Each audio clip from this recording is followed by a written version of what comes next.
धीरे धीरे परीक्षित चल पड़े आगे। सामने में एक संत का दर्शन किया। ध्यान मग्न संत समीक ऋषि विराजमान है जंगल में। कलयुग के प्रभाव के कारण संत का अनादर कर दिया।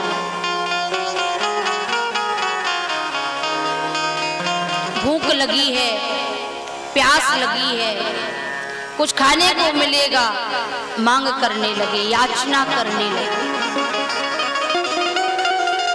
समीक ऋषि को भान नहीं था, जवाब नहीं मिला। जवाब ना मिलने पर अपमानित महसूस किया राजा परीक्षित ने। ये संत तो हमको पूछे ही नहीं रहे हैं। अरे मैं इतना बड़ा राजा हूँ, मेरे आने पर स्वागत नहीं किया, हमारी बात नहीं सुन रहे हैं, मांग पूरी नहीं कर रहे हैं, अरे बात भी नहीं की है।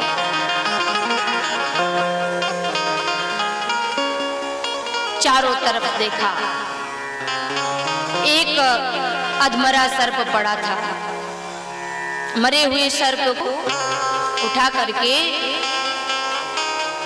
समीक ऋषि के गले में डाल दिया और चल पड़े।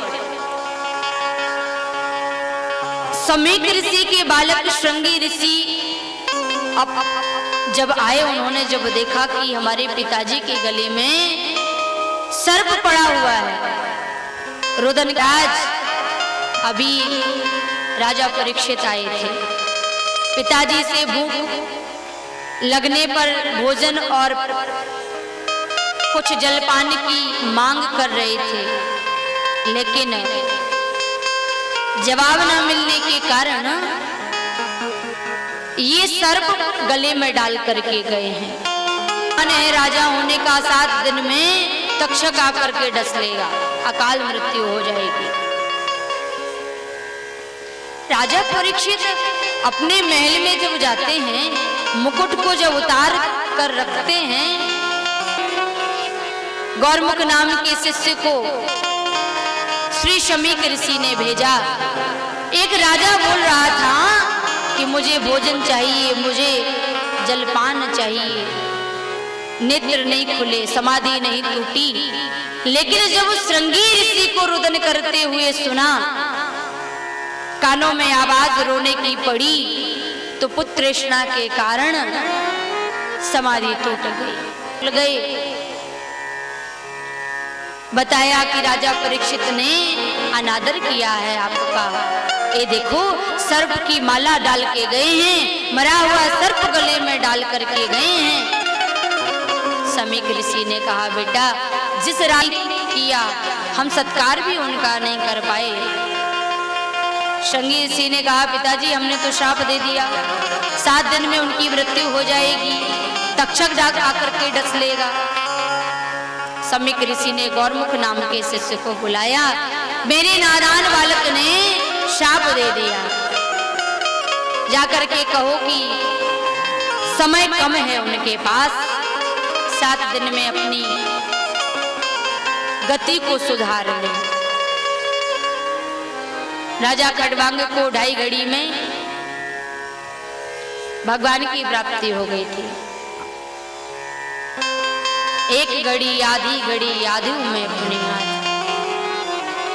राजा परीक्षित यहाँ गलानी से भरे हुए हैं, रुदन कर रहे हैं, मैंने बड़ा अपमान किया, मेरे जैसे प्राणी को जीने का कोई अधिकार नहीं है।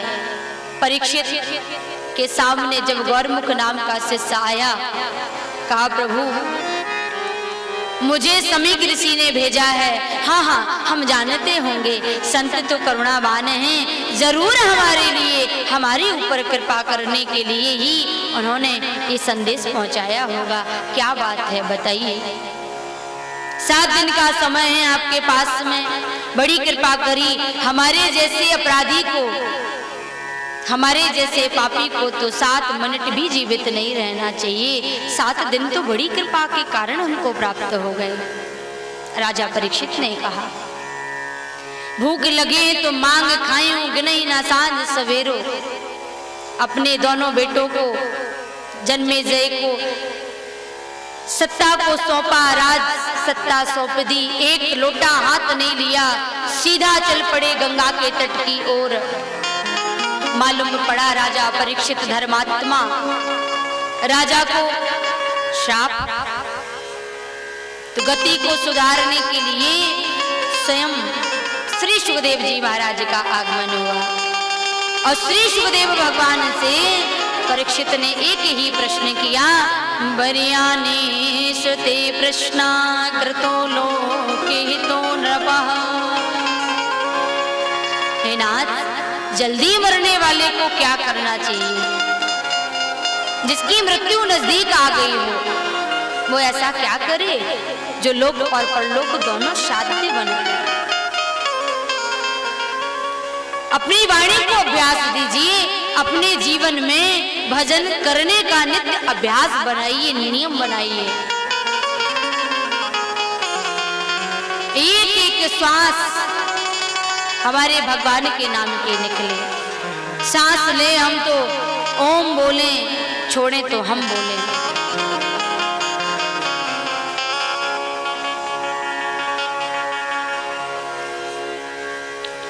बड़े बड़े ऋषि जन, सिद्ध साधक महामुनिंद्र जनों का गंगा के तट पर आगमन हो रहा है। ये श्राप नहीं मिला है। श्री सुखदेव जी कहते हैं मुझे श्राप नहीं दिया, ये श्राप तो हमारे लिए वरदान बन गया।